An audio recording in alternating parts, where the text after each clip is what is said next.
You know, we often think that real meaningful change from exercise has to take months, maybe even years. But what if I told you the most important shifts happen way faster than that? In this explainer, we're going to break down the incredible and seriously quick changes that happen when you commit to just 30 days of consistent exercise.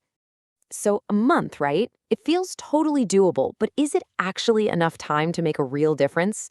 The answer is a huge yes. We're going to go way beyond what the scale says and look at the deep physiological and neurological reboot that's happening inside your body, all in just 4 weeks. Yeah, think of it like a full-on system reset for both your mind and your muscles. The transformation is massive. So let's get right into it, week by week, starting with the one that, let's be honest, is usually the toughest.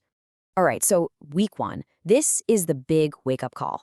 It's often the hardest part, where every single workout can feel like an uphill battle. But trust me, underneath all that struggle, your body is laying some seriously important groundwork. Okay, so here's something that might surprise you. That initial feeling of getting stronger, it's not actually about your muscles getting bigger just yet. It's your brain getting smarter.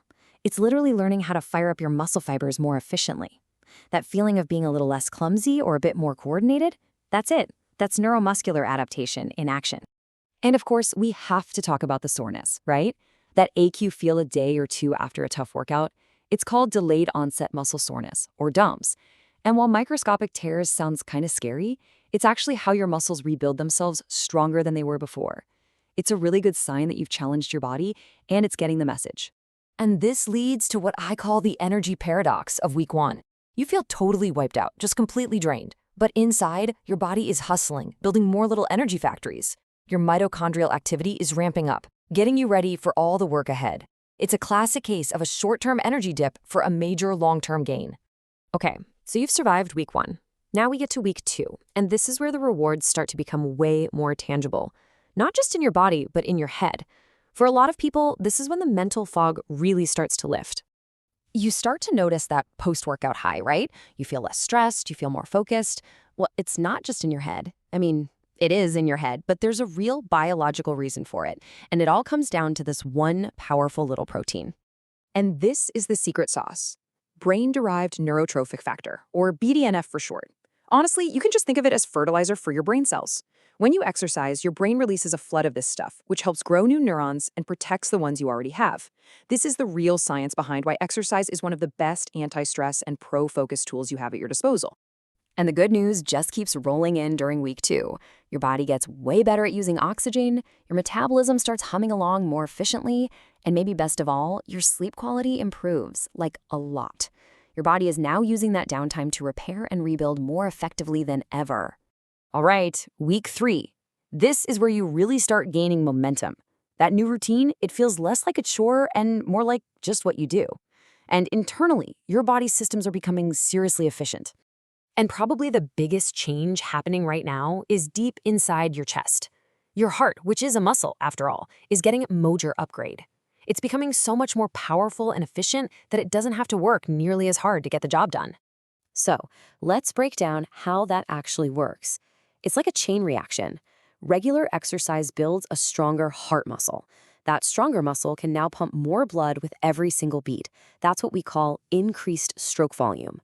And because it's so darn efficient, your heart doesn't need to beat as often when you're just chilling out, which leads to a lower resting heart rate. Pretty cool, right? And you're probably noticing some other cool stuff too. The number on the scale might not be moving a ton, but your clothes might be fitting a little looser. That's because you're building muscle, which is denser than fat, and you're dropping inflammation. Plus, as exercise helps regulate your appetite hormones, those crazy cravings for junk food might actually start to quiet down. And just like that, we're at week four. You've made it. This isn't just something you're trying out anymore. It's becoming part of who you are. The changes are no longer just feelings on the inside. They're starting to become visible results on the outside. So what's the big payoff after a whole month of this? Well, you'll probably start to see more muscle definition when you look in the mirror. Internally, your body's oxygen delivery system is running like a high-performance engine. And, just as important, you've proved to yourself that you can stick with a goal, which gives you this massive, well-earned spike in confidence.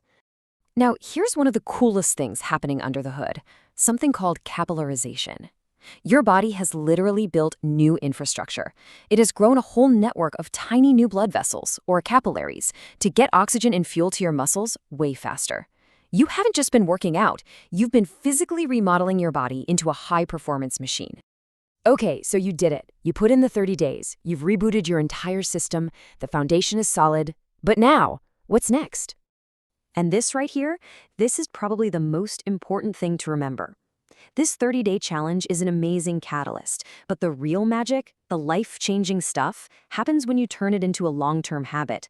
It's not about destroying yourself in the gym every single day. It's about simply showing up consistently over time. That's what builds a lifetime of health.